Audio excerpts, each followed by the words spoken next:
Hello mga people, it's me your princess and welcome to my channel. So for today's video is we're gonna do unboxing and get ready with us.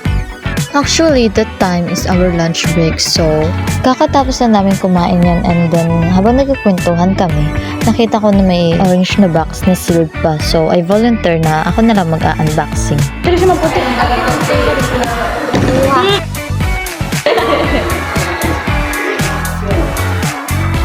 Ginagawa mo akong ano? Wah! Wah! Wah! Wah! As you can see sa mga reactions namin, kitang-kita talaga na gulat na gulat kami. Ang ganda ng packaging ni promise. Ang ganda na talaga, as in, literal. So, tapos na tayo sa outside look, sa packaging. So, dito naman tayo sa smell test, and there wala siyang amoy. And then, ay puff test naman. There walang lumalabas. As in, wala talagang lumalabas. So, nakita ko bukas siya. So, the question is, bakit bukas? Sabi ng friend ko, try ko daw ilagay sa kamay ko, and then I pump it again, and wala pa rin. So, yun na nga, binuksan ko na lang, and then I put it in my hands. My friend said that this product is from China, so obviously white talaga siya, super white. Then we test it, and kitang-kita nyo lang sa mukha namin, grabe namin kaseryoso. Kala mo naman. Grabe! Hindi, mas matangog. Kasi basa kamay mo. Hindi lang ko na. Sila dapat dry. Hindi ka naman, diba? Indagang kamay ko. Gabi na yung kita nyo. Pangit. Kaya ayaw ko kasi ano, medyo Hindi siya, ano lang pala. Hindi siya ano. Hindi siya tali, I rate this 0.5. 0.5. Negative 5 over 10. Pero ang ganda ng packaging nila. Grabe ka, pretty. Maganda lang. Ang ganda ni Elida. Sabi maputi. Saan yan? Sa paa? Sa paa? Sa paa yan? Sa paa ko pinalagay. Ano sa paa ba talaga to? Di ba dito ko lang ginagay? Sa paa? Ala! Charot lang, joke lang. Yung pala po naman kasi maputi. Kasi wala kasi ay.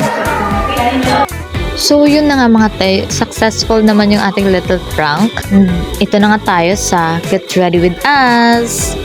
Medyo nahihiya pa nga kami dito kasi hindi kami sanay na nagmi-makeup sa classroom, lalo na't may ibang tao din. Marami din kami dyan. And tinigtignan nila kami, so I know naman na normal lang na tumingin, pero wala lang, conscious lang talaga kami. Ang OA lang talaga namin. Hindi naman kami nag-makeup na in literal na makeup talaga in pasabog. Nag-makeup na kami ng parang natural, so wala na yun. Go with the flow na lang kami. Kahit sa loob-loob namin nahiya na talaga kami. So dito nga nilalagyan ko na ng eyeliner yung friend ko kasi nahihiya pa ako mag-makeup, kaya gumawa ko ng strategy. Siya muna inuna ko, and then pagtapos niya, ako naman, ganun. Sa katakot-takot kong ginawang eyeliner niya, and then, yes, natapos na rin. And then, okay naman, gustuhan niya naman yung paggawa ko. So, pagkatapos na sa kanya is nilagay ko na rin yung sarili ko, and ang tagal-tagal kong ginawa yan, tipo ulit-ulit ako. As in, ilang takes yun kasi nga, ang hirap gumawa, hindi palaging pantay, nakaka-stress. So, habang busy nga ako dito kakaulit ng eyeliner ko kasi hindi pantay, ito naman yung isa kong friend is umaayos na kanyang buhok, and yung isa naman is naglalagay ng eyeshadow kasi nga gusto niya colorful ang kanyang face. So, nakikita niyo naman na sila is malapit na matapos din ako ito. Ilang ulit na talaga ako dito sa eyeliner na to. Alam niyo na ba, ito ang pinakaas na ng eyeliner ako. Oh my god. So, at this point is nai-stress na talaga ako, as in. Tignan nyo naman, sige ako bura. Then ulit. Oh my god. Actually, hindi lang siya halata sa face ko, pero sa loob-loob ko. Oh my god, nakakapagod. Parang ayaw ko na nga gawin. Kaso lang nga, naniniwalang babae na to sa salitang tiis ganda. So, at this point, yes, thank you. Malapit na matapos ang babae. So, dito nga is Nag-lipstick na yung isa patapos na te. Oh my god, ako na lang natira. Sobrang bagal ng prinsesa. Dahil galaw prinsesa tayo, tignan nyo kung sino na yung natira.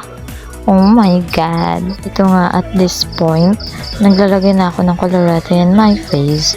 And then yung isa, umalis na. Yung isa, umalis na din. At yun na nga, nagsuklay na ang prinsesa. So, it means malapit na matapos. Dito nga is niligpit ko na yung mga gamit kasi nga tapos na ako malamang. And then, malapit na rin kasi yung time so need natin mag-ready. So, meron pa konting outfit check and this is the final look. Simple but beautiful. So, dito na magtapos ang vlog. So, this is your princess. Thank you for watching. See you soon.